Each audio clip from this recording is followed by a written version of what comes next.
Durante los próximos minutos, presten atención porque vamos a hablar de literatura en verso, de poesía, la del canario Rafael José Díaz. Lo hacemos con Raquel Toste, así arrancamos hoy nuestra sección de cultura de los jueves. Raquel. Muy buenos días, Marta. Buenos días a todos. Pues sí, qué mejor que con buena literatura y con nuestros grandes escritores. ¿Pero nos como vas a decía. recitar? Recitar no. Bueno, otro día. Tengo la voz yo como para recitar, que estoy como atravesando un proceso un poco... Pero no, estoy bien. La verdad es que es mejor escucharlo a él y te prometo que lo vamos a escuchar a Rafael José Díaz, porque como decía Marta, es uno de nuestros grandes escritores y en estos 2 últimos años tiene 3 publicaciones. Una de ellas es Montaña de Barro. Es verdad que las 3 publicaciones son muy diferentes, siempre con la poesía. Él es ensayista y además traductor y nos va a llevar a diferentes sitios. Algunas están más localizadas en Canarias y otras en Europa.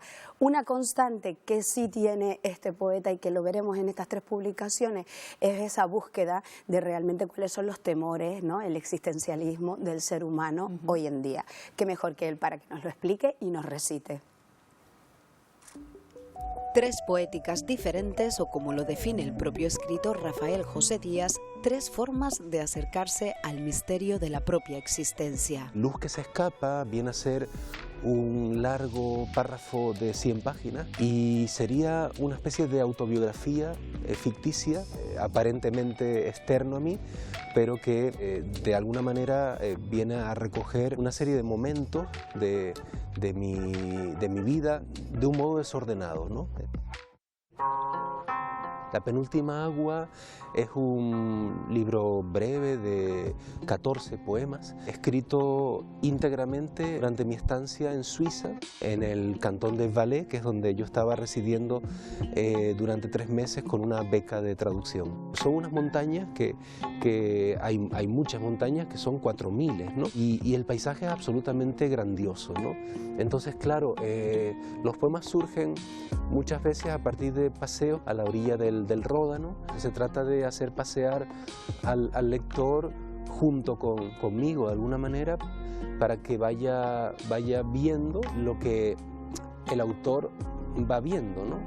Bueno, La montaña de barro es un libro en el que de manera sutil, ¿no?, se habla de un tema que es el tema del cruising, ¿no?, pero que en realidad es uno de los temas que hay en el libro, ¿no?, porque también es muy importante en el libro la presencia de esa naturaleza sórdida, destruida. Aparecen, por ejemplo, referencias a las carreras de motos que se dan por allí cerca, o a la suciedad que, digamos, la presencia humana va dejando, ¿no? Pero al final viene a ser un libro de búsqueda interior, en el fondo, ¿no? Y allí estábamos nosotros, flotando entre los ramajes que como colgajos de la tarde brillaban de un modo casi imperceptible, pues eran tantas las capas y los cierres y las puertas que los habían preservado desde hacía tanto tiempo que llegar hasta el corazón de todo aquello resultaba casi imposible. Maravilloso escucharlo a él Qué bueno. recitar. No se pueden perder estas publicaciones que están en las librerías, uno de los grandes, Rafael José Díaz. Y continuamos hablando de arte ahora en Canarias. Y hoy me voy a meter en un jardín porque el artista que te traigo hoy, por supuesto, de mis favoritos y uno de los mejores artistas del siglo XX, que para mí es la definición del artista del siglo XX, es nuestro Manolo Millares, que la semana pasada celebrábamos su cumpleaños porque él nació un 17 de enero de 1926 en Gran Canaria. Vamos a aproximarnos a su obra, si bien es una obra tan inmensa y tan profunda que es imposible en unos minutos, pero vamos a ver algunas características. Para empezar, es importantísimo en la obra de este autor su familia y su padre. Su familia es muy culta, su padre era profesor, era catedrático, iba a estar muy perseguido, primero por el clero y luego por la dictadura, por la dictadura franquista, por el fascismo. Esto hace que le quiten la cátedra y son 9 hermanos. Va a sumir a la familia en el hambre y en la pobreza. Se tienen que exiliar incluso a Lanzarote. Cuando vuelve, Manolo va a frecuentar ese círculo del Museo Canario, donde también estaba Ferón Monzón, donde está Martín Chirino. Esto es muy reivindicativo en ese momento, porque recordemos, durante el franquismo buscar en la identidad. Ningún pueblo podía buscar en su identidad. Ellos están ahí mirando en esa cultura indígena y él va a sentir una fascinación brutal, claro, por las momias, por esa momificación. Ahora vemos algunos ejemplos en los que hay mucha geometría, pero ya introduce materia, ¿ves? como esas vasijas, que hace alusión a esos gánidos, que hace alusión a esas vasijas pues, y a esas telas, comienza esa tela de saco, ¿no? Con la que tanto va a utilizar.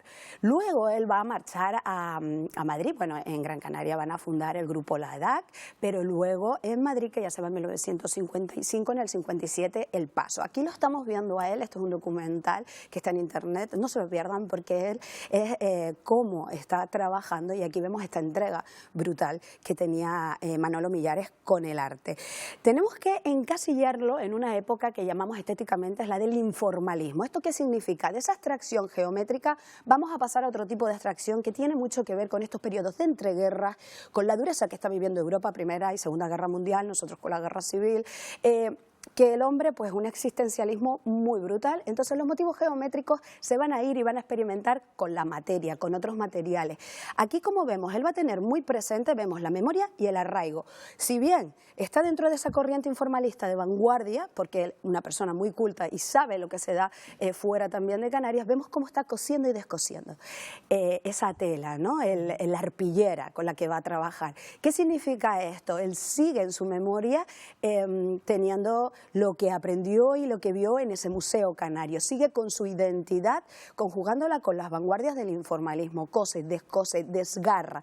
¿Por qué hay tanto dramatismo? Como vemos, lo va a llevar incluso a una paleta cromática de rojo, negro y blanco, para que sea aún más fuerte. En esto vamos a ver también un compromiso social con su época brutal. Vamos a hablar de los homúnculos, que son sus series pues, como más famosas. ¿Qué es el homúnculo? El homúnculo hacía referencia a esa especie de hombre humanoide de la alquimia, que también recoge Goethe en el Fausto. Y él nos lo va a presentar como si fueran unos crucificados, en los que vemos unos miembros muy abstractos de personas crucificadas. Esto es una alusión directa a la falta de libertades que está viviendo España en ese momento y que él ha visto y tiene memoria desde que era pequeño y azotaban a su casa, a su familia y que hicieron que estuvieran perseguidos. Esos homúnculos, bueno, esto fue brutal. Recordemos que Millares muere con 46 años y ya tiene no solo fama, sino tiene obra en el MoMA, comprada en la Tate Gallery de Londres, en Europa, en Venecia fue también toda una revolución. Y volvemos a la memoria, ya en el 65 vuelve a hacer esta carpeta de serigrafías que se llama Los mutilados de paz y se la dedica a su padre, el primer mutilado de paz que conocí, dice, ¿no? Entonces, como vemos, ¿por qué te decía al principio que para mí él representa sin duda alguna lo que tenemos la definición integral, ¿no? La definición que abarca todo a ese artista del siglo XX, porque tenemos memoria, identidad, compromiso social con su época, sin quitar toda la vanguardia y la cultura que se está generando alrededor en toda Europa, o por lo menos en el mundo occidental, ¿no? Así que es un referente que no me enteré yo que hay un canario ni una canaria que no sepa las obras de Manolo Millares y le rinda homenaje, por supuesto, cada vez que podemos hablar de él. ¿Por qué te lo traigo hoy también? ¿Qué nos traes el domingo? Pues porque este domingo en Canarias Esculturas seguimos revisando, y para eso vamos a tener a dos estudiosos, seguimos revisando la identidad canaria a través de Roberto Gil y Paula Fernández, que son estos dos estudiosos que forman parte y han sido editores del libro Canariedades, editado por Tamaimos. En este libro hay 15 textos que recogen 15 textos desde catedráticos de las dos universidades, pero filólogos, filósofos, lingüistas, todo en torno a la canariedad. ¿Qué es la canariedad? ¿Qué nos identifica como canarios o cómo pensamos esa Canarias otra? ¿Qué problemas atraviesa Canarias hoy? Y la identidad, ¿dónde está? Porque, como nos decían, va mucho más allá a lo mejor de que consumas productos canarios o de que quieras una defensa del territorio, pero la identidad es realmente algo fijo. Podemos buscarla, tenemos identidad por supuesto en nuestro pasado indígena, pero ¿dónde más la podemos buscar? Porque evidentemente Canarias es un lugar de tránsito y de mezcla. Bueno, es tan fascinante todo lo que vamos a escuchar. Para reflexionar sin duda este domingo. Es para reflexionar este domingo a partir de las 10 de la mañana. Les espero como siempre con Canariedades. Bueno, y nosotros que te esperamos de nuevo el próximo jueves. Raquel, gracias. A ti. Buenos días.